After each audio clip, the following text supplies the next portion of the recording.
Ooh. Insert angelic chorus sound effect and dramatic lens flare here. No, seriously, do that in your own head because I don't have either the budget or the wherewithal or the editing skills to do so on my own. So, just imagine it. It's beautiful, isn't it? Hey there, folks. I am the Mighty Plantain. Thanks for checking out this video. Normally, I come into the Bill's Beer Fridge series with a little bit of a plan. I've got an idea. I've already scoped out what's in there. I've decided what to do. But tonight, admittedly, I'm kind of in the bag already. I'm just going to reach in there and randomly grab something because there's nothing in there that's a duplicate now.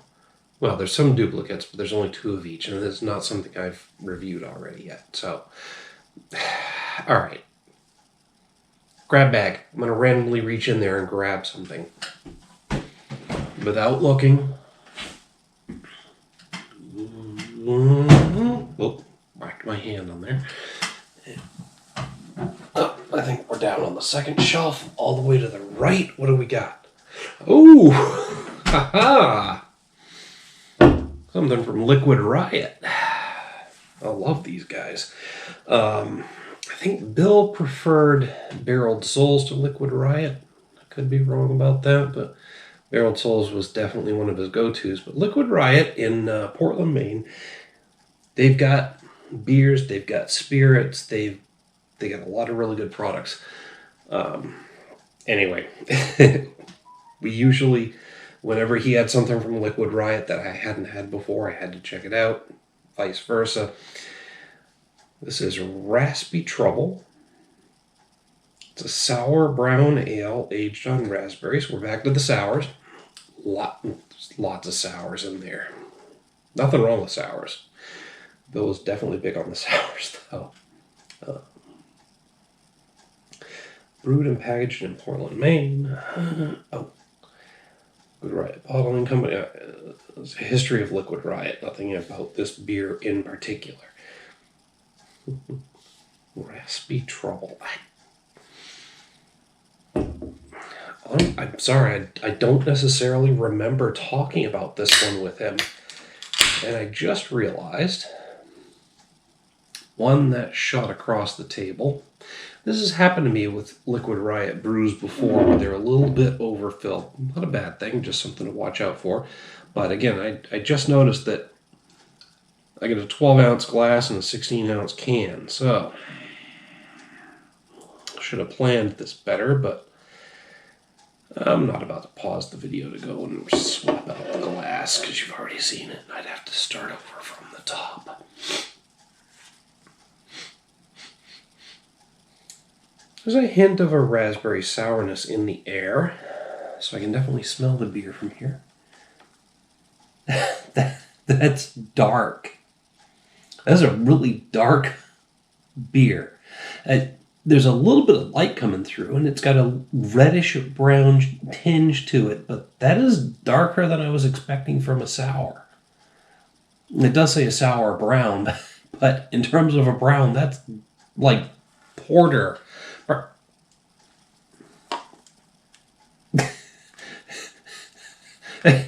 Is it just me, or are you not seeing the fucking difference between the light underneath and no light underneath?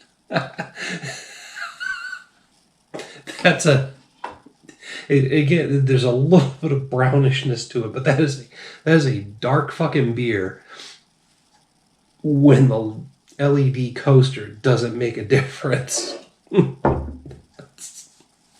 Wow. That would have been a conversation point. Anyway.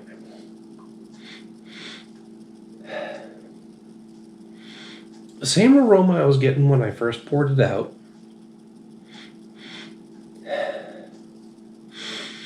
A distinctly raspberry sourness to it, but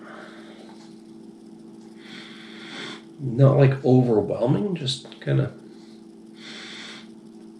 there.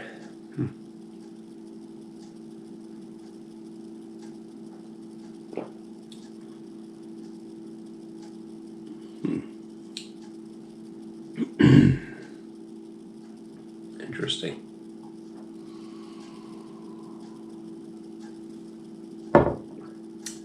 It's very interesting.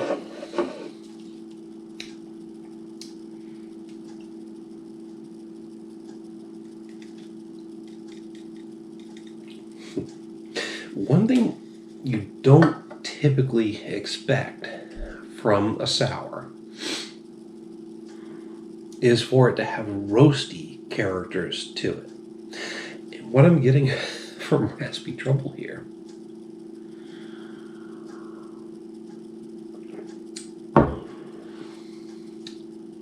it's got a very nice medium mouthfeel, and it is extremely smooth, but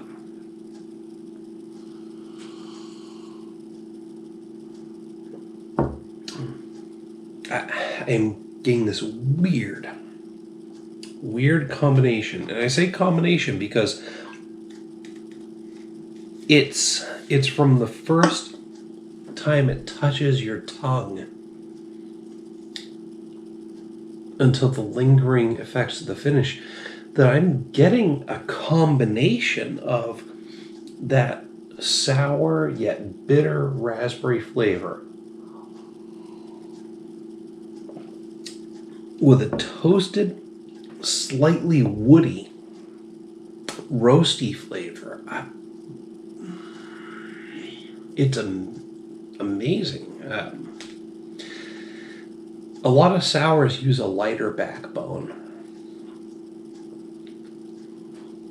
to complement the sourness of the beer, and you get a little bit of like beeriness to it, but not like a roasty character like you would from a porter or a stout. And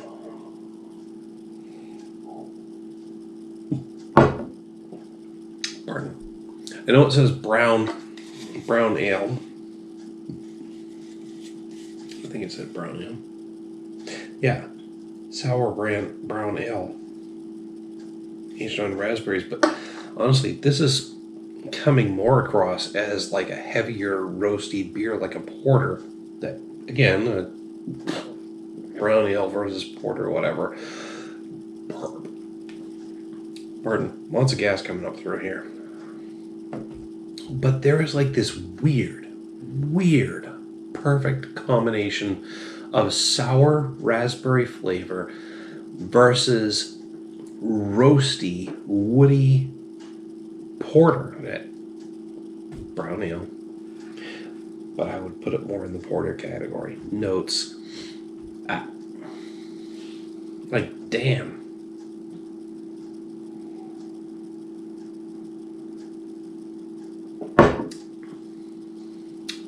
Flavors that I would have never expected to work together do. That's a solid 5 out of 5 from me. I mean, it's a Liquid Riot beer, which means that it's going to be good to begin with. Typically. I've had... I don't know. I can't recall a loser from them, but I'm sure there's been at least one. Maybe. But...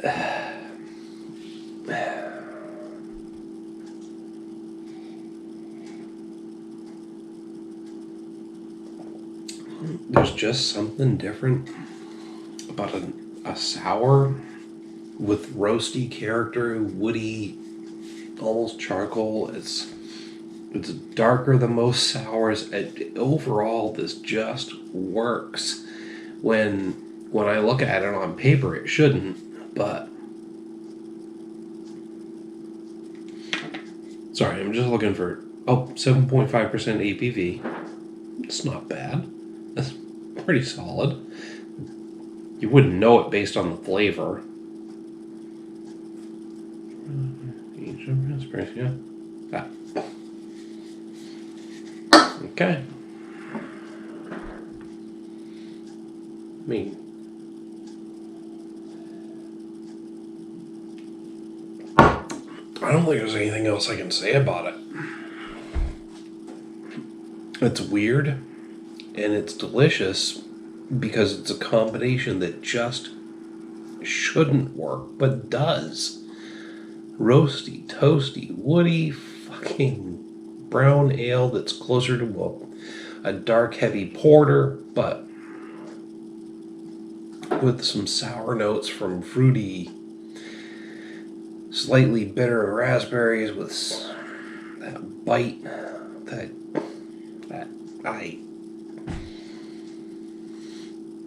I mean, part of the reason that I'm giving it a 5 out of 5 is that it's blowing my mind with that, wow, this shouldn't taste this good, but it does. So,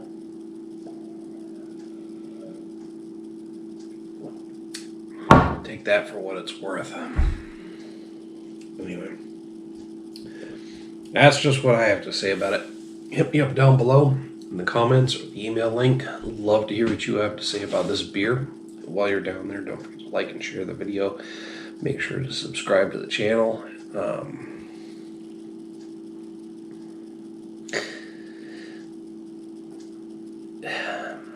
As far as I recall, this one never came up in conversation between Bill and I, and I'm surprised that it didn't, because this would have been one of those, holy shit, you won't believe this conversations. But I mean, maybe we did, maybe we didn't. I just don't recall, but